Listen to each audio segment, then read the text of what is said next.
신앙 고백 우리 하겠습니다. 나는 전능하신 아버지 하나님 천지의 창조주를 믿습니다. 나는 그의 유일하신 아들 우리 주 예수 그리스도를 믿습니다. 그는 성령으로 잉태되어 동정녀 마리아에게서 나시고 본디오 빌라도에게 고난을 받아 십자가에 못 박혀 죽으시고 장사된 지 사흘 만에 죽은 자 가운데서 다시 살아나셨으며 하늘에 오르시어 전능하신 아버지 하나님 우편에 앉아 계시다가 거기로부터 살아있는 자와 죽은 자를 심판하러 오십니다. 나는 성령을 믿으며 거룩한 공교회와 성도의 교제와 죄를 용서받는 것과 몸의 부활과 영생을 믿습니다. 아멘. 340장 우리 찬송하고 말씀을 봅니다.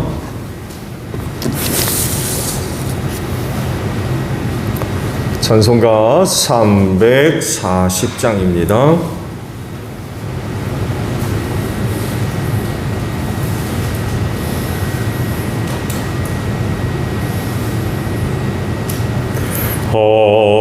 어지러운 세상 중에 기쁜 소리 들리네.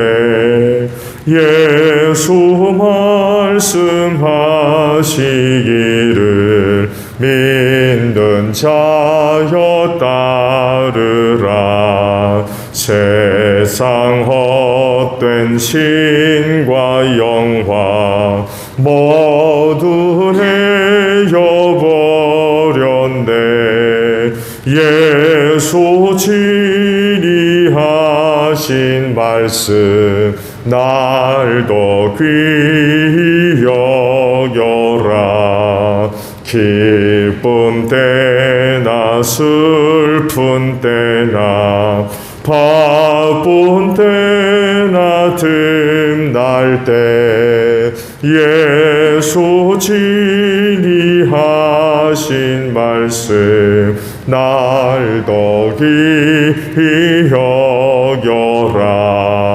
주님 크신 은혜로서 보름 듣게 하시고 걱정하는 마음을 주사 따라가게 하소서.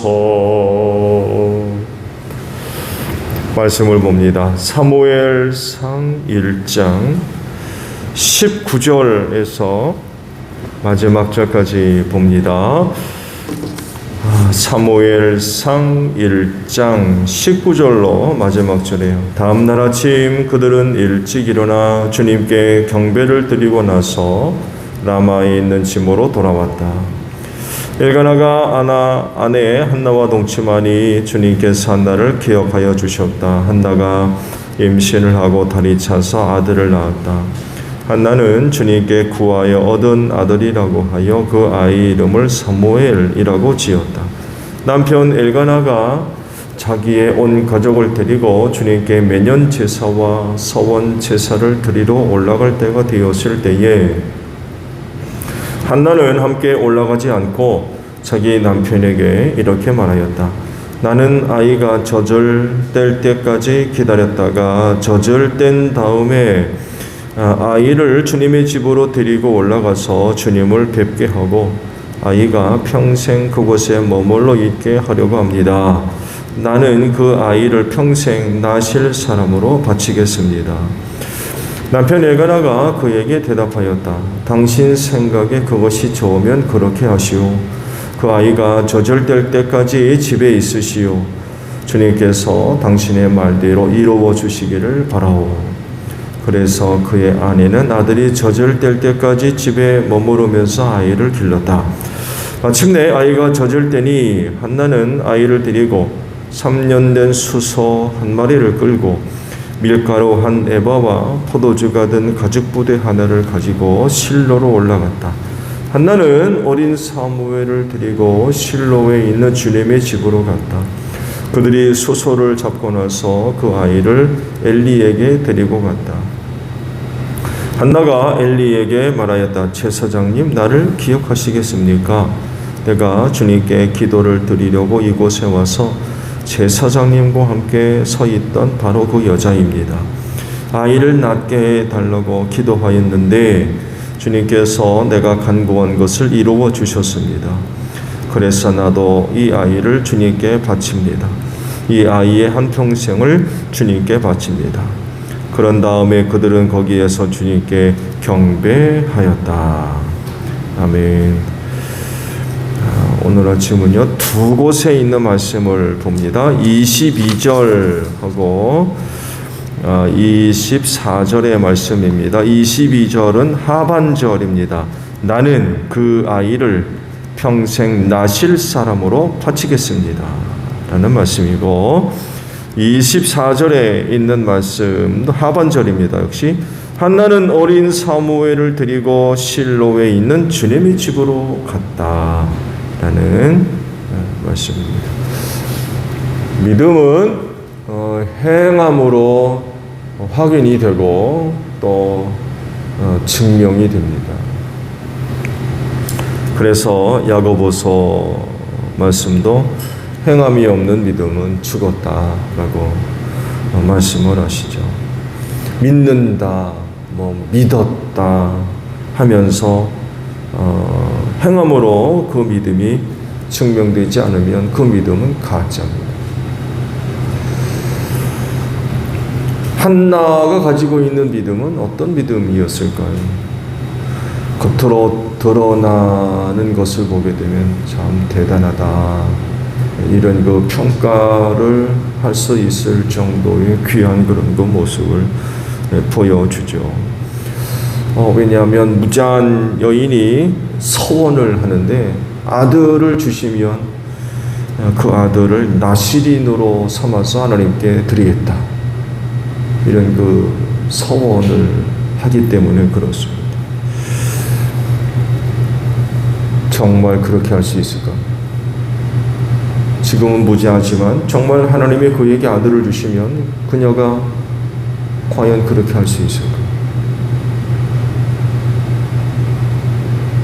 다른 것도 아니고 자식 없는 여인이 오랫동안 그렇게 생활하다가 진짜 아들을 얻으면 정말 그렇게 할 건가?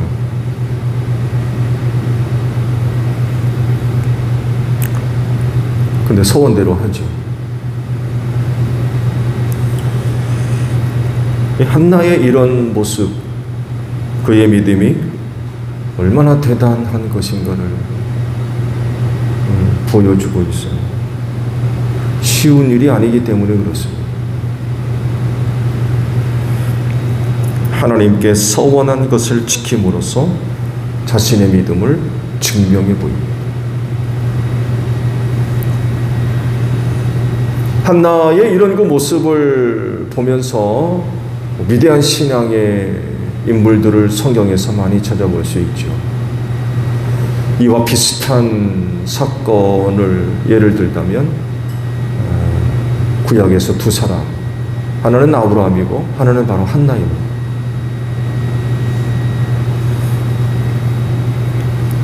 하나님께서 아브라함에게 시험하기 위해서 명령하시죠. 아들을 바쳐라. 아들 100세에 낳는데 순종을 하죠. 한나는 하나님께 서원한 것을 지킵니다. 두 사람이 우리에게 이야기하는 게 뭘까요? 하나님께서 아브라함의 그런 모습을 보고 그의 믿음을 인정하죠. 이제야 내가 나를 경배하는 줄 알겠다. 그의 참 모습을 이제 확인하신 거죠. 아브라함이 이런 사람입니다. 한나도 마찬가지인 것 같아요. 그렇게 서원할 때는 누구나 다 할 수 있어요. 서원기도 못 하겠습니까? 문제는 실행으로 옮기는 게 있는 거죠. 근데 한나도 그렇게 서원을 하고 말로만 끝나지 않고 실제로 사무엘이 젖을 때자 하나님께 드릴 제물을 챙겨서 하나님께로 나아가서 나시린으로 구별해서 하나님께 드리죠. 둘 다 결코 쉽지 않은 일을 실행으로 옮겼다라는 점에서 훌륭한 믿음의 본을 우리에게 보여주고 있습니다. 성경은 모든 것을 믿음으로 하라고 하십니다. 믿음으로 하지 않는 모든 것은 다 죄다라고 말씀을 하십니다. 그만큼 믿음은 모든 것의 바탕이 됩니다. 믿음이 바탕되지 않으면 결국 하나님이 인정하지 않으신다.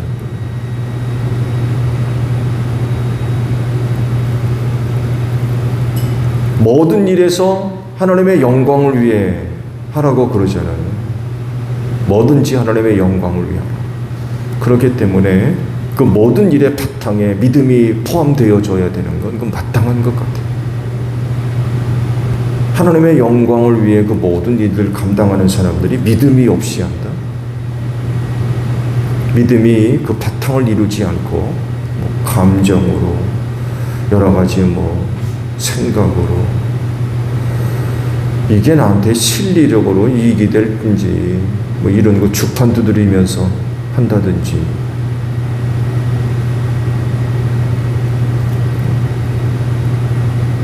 그렇게 해서는 하나님을 기쁘시게 할 수가 없는 거죠. 모든 것의 바탕이 믿음이 바탕이 되어지는 게 맞습니다. 앞서 말씀을 드린 대로 믿음은 삶이나 그 한 사람의 삶, 믿음을 갖고 있다라고 하는 그 삶, 한 사람의 그 삶 또한 그 사람의 행동으로 확증되어져야 됩니다.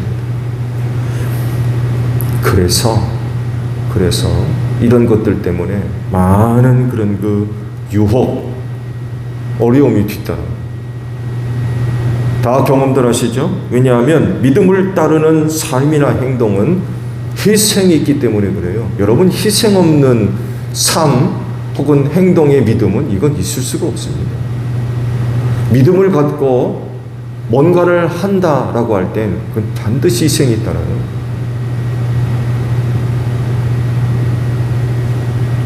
그래서 어려운 거예요.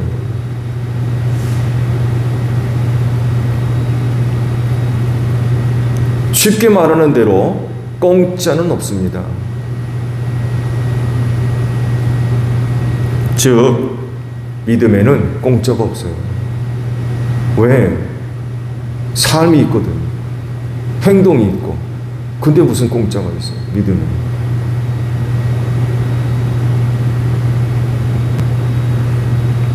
반드시 삶이나 행동을 통해서 확증돼야 되는데 그것이 그냥 나타나는 모습이 아니라 자기 희생이 있는 삶이고 행동이기 때문에 그래요. 그래서 어렵고 힘든 거예요. 아브라함도 그렇고 한나도 마찬가지예요. 그게 그렇게 귀한 건요, 희생이 있기 때문에 그래요. 이삭이나 사무엘, 자기 목숨입니다. 자기 목숨.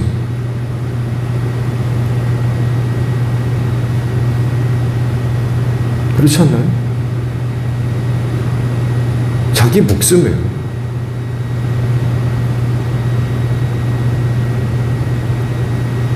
근데 그렇게 삶이나 행동으로 그 믿음이 확증될 때 그 둘 다 희생이 필요합니다.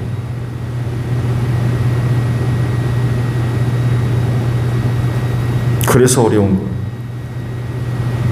그래서 귀한 거고요.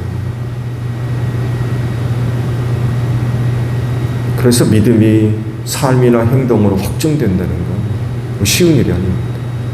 다시 말씀드린 대로 희생이 있기 때문에 그래요. 많은 사람들이 아주 쉽게 생각하고 믿음의 길에 들어서지만 끝내 완주하지 못하는 이유가 바로 여기에 있어서 그래요. 믿음을 위해서 희생하는 것을 주저하고 망설이고 포기하면 신앙 지킬 수 없어요. 그 신앙의 길을 가겠습니까? 못 가는 거예요. 실제로 많은 사람들이 믿음을 포기하는 일들이 바로 여기에 있어서 희생이 있어야 되거든요. 근데 이거는 못하는 거예요.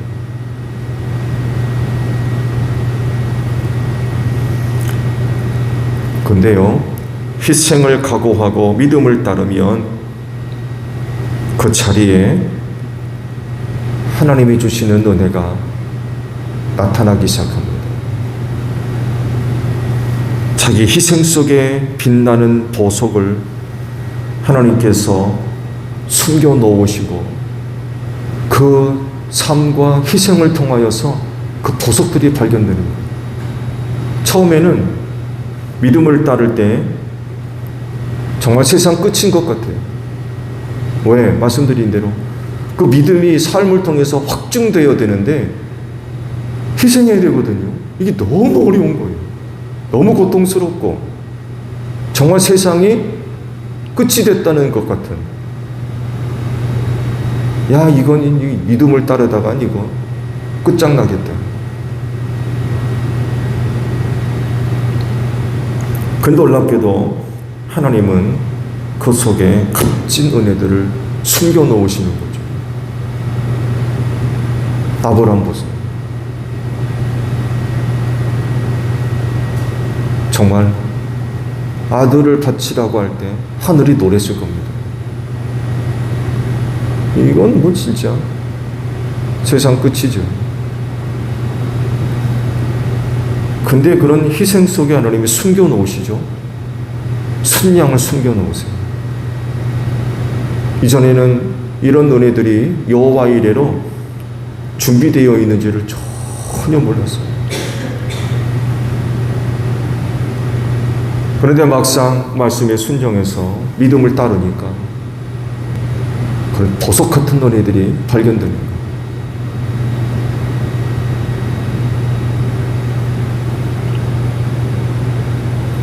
그 속에 아주 값진 은혜들을 숨겨 놓으시는 거죠. 그래서 믿음을 따르며 순종할 때마다 그 보석 같은 은혜를 발견하게 되고 그 은혜를 얻게 되는 거죠.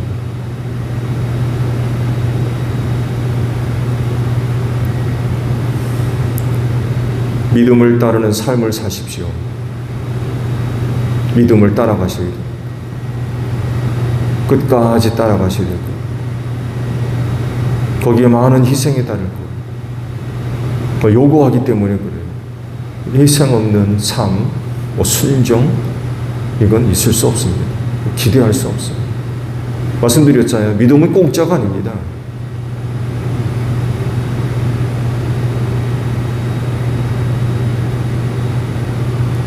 이거 싫어하면 그 믿음 따라가겠습니까? 못 따라가죠. 앞으로도 마찬가지일 거예요. 그 믿음이 여러분의 삶과 행위를 통해서 확증되려면 거긴 반드시 희생하셔야 될 거예요. 뭔가가 희생돼야 돼요. 정말 거기 두렵지 않은 것은 하나님이 감춰놓으신 은혜들이 빛나는 보석같이 발견된다는 거예요.